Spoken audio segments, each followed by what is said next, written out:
Hello అండి, welcome back to our channel Sakhi fashion daily blogs. ఈ వీడియోలోకి వెళ్ళే ముందు అందరికీ రిక్వెస్ట్ చేస్తున్నాను, please subscribe my channel, like చేయండి, షేర్ చేయండి అండ్ కామెంట్ చేయండి. అండ్ రెసిపీ వచ్చి ఇవాళ అండి బెండకాయ అలాగే చిన్న చేపలు పులుసు పెడుతున్నాను అనమాట.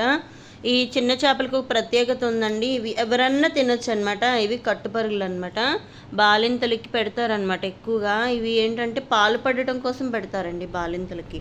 ఇవాళ నేను చూపించే ప్రాసెస్ ఏంటంటే బాలింతలకి పనికొచ్చేలాగాను ఉంటుంది, అలాగే బాలింతలకి పెట్టకపోయినా ఇంట్లో వాళ్ళు వేరే ఈ విధంగా రెడీ చేసుకోవాలి అనేది కూడా చూపిస్తాను. నేనైతే ఇవి ఒక 1/2 kg చేపలు అయితే తీసుకున్నాను. నీట్గా వాష్ చేసేసాను అనమాట. ఇవి తెల్లగా వాష్ అయిపోయినాయి, చూసారు కదండి. ఉప్పు వేసి రాకి కడిగా అనమాట. ఇవన్నీ కూడాను ఇంత నీట్గా కడిగి పెట్టుకోవాలి, లేకపోతే నీచు వాసన వస్తాయి అనమాట. పొట్లు కూడా విడదీసి కడుక్కోవాలి. సో ఇలా కడిగిన ఈ చేపల్లోనే ఒక స్పూను పసుపు, అలాగే రుచికి సరిపడా సాల్ట్, అలాగే మనకి స్పైసీకి సరిపడా కారం, అలాగే గానుగా ఆయిల్, ఈ ఆయిల్ వేసి పచ్చిమిరపకాయలు కూడా వేసి బాగా కలిపి పెట్టుకోవాలండి. బెండకాయ ముక్కలు కూడా నేను ఇప్పుడే వేసేస్తున్నాను. బాలింతకు వండేటప్పుడైతే ఈ బెండకాయ ముక్కలు వేసుకోకూడదు, కొంచెం స్పైసీ తగ్గించుకోవాలన్నమాట. అంతే అండి, బాలింతలకు వండేటప్పుడు ఈ బెండకాయలు వేయని అవసరం లేదనమాట. చూసారా, చేపలు చిన్న చిన్న చేపలు. ఇవి ఇప్పుడు మనం చేతితో కలిపి పెట్టేస్తాం, తర్వాత చేయి పెట్టకూడదు అనమాట. అలాగే ఒక 2 ఆనియన్స్, ఒక టమాటా గుజ్జు కింద నేను పేస్ట్లా ఆడి పెట్టేసి ఇందులో వేసేస్తున్నాను. అండ్ అలాగే దీనికి పులుసుకు సరిపడగా రసం కూడా నేను చింతపండు రసం వేసేస్తున్నాను అనమాట. మనకి బెండకాయ ముక్క ఉడకాలి కాబట్టి కాస్త పులుసు ఎక్కువగానే వేసుకోవాలి. చిన్న చేపలు కాబట్టి చాలా తొందరగానే కుక్ అయిపోతాయి. కానీ ఒకటి గరిటె మాత్రం పెట్టకూడదు. ఇలా చింతపండు రసం వేసిన తర్వాత కొంచెం కొత్తిమీర కూడా వేసి చేతితో ఒక్కసారి కలిపెట్టేస్తున్నాను, ఆనియన్ అంతా కూడా ఆ పులుసులో తగిలేలాగా.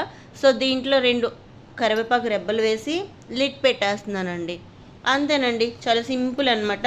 దీన్ని అయితే నేను స్టవ్ మీద పెట్టేసి హై ఫ్లేమ్లోనే ఒక 5 minutes అయితే కుక్ చేసుకుంటాను అనమాట. ఇది ఏంటంటే చిన్న మంట పెట్టినా కానీ చేపలు విరిగిపోతాయి, కాస్త పెద్ద మంట పెట్టుకుంటే చేపలు తొందరగా ఉడికి గట్టి పడతాయి అనమాట. సో ఈ చేపల పులుసు అయితే మాత్రం బాలింతలకి చాలా బాగుంటుందండి. పాలు పుష్కలంగా పడతాయి అండ్ ఎటువంటి సైడ్ ఎఫెక్ట్స్ ఉండవు. ఇవి గోదావరి పరుగులు అనమాట, గోదావరి చేపలు అనమాట. 5 minutes తర్వాత నేను లిట్ ఓపెన్ చేస్తే చక్కగా మరుగుతుందండి పులుసు. మంచి ఆరోమా వస్తుంది, ఎందుకంటే మనం గానుగాయలు కూడా వేసాం కాబట్టి బాలింతలకి గానుగాయలే వేసుకోవాలండి. అందుకనే నేను గానుగాయల గురించి అంతలా చెప్తున్నాను. ఈ పులుసులో ఒక్కసారి అండి ఉప్పు చూద్దాం అంతే. మనం గరిటె పెట్టి అయితే అస్సలు తిప్పకూడదు, చిన్న చేపలు కదా చాలా తొందరగా విరిగిపోతాయి. ఉప్పు అనేది ఒక్కసారి చూసుకుంటే ఈ స్టేజ్లో ఉన్నప్పుడు ఉప్పు అడ్జస్ట్ చేసేసుకుంటే సరిపోతుందండి.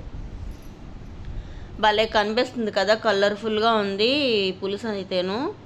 కొంచెం వేసుకొని ఒక చేప ముక్క, 2 బెండకాయ ముక్కలు వేసుకొని కలుపుకొని తింటే ఆహా, ఆ టేస్టే వేరండి. దీంట్లో కావాల్సిన మసాలా ధనియాలు, జీలకర్ర, అలాగే వెల్లుల్లి గడ్డలు ఇవి నేను చక్కగా దంచి పెట్టేస్తున్నానండి. ఎప్పుడు నేను ఈ మసాలా దంచే పెడతాను, మిక్సీ బట్టను అనమాట. కచ్చాపచ్చ దంచేసుకుంటే మనకి చాలా తొందరగా మెదిగిపోతుంది అనమాట. సో చూసారు కదండి, వాటర్ కూడా వేయలేదు నేను, ఆ వెల్లుల్లిలో ఉన్న వాటర్ అయితే సరిపోతుంది.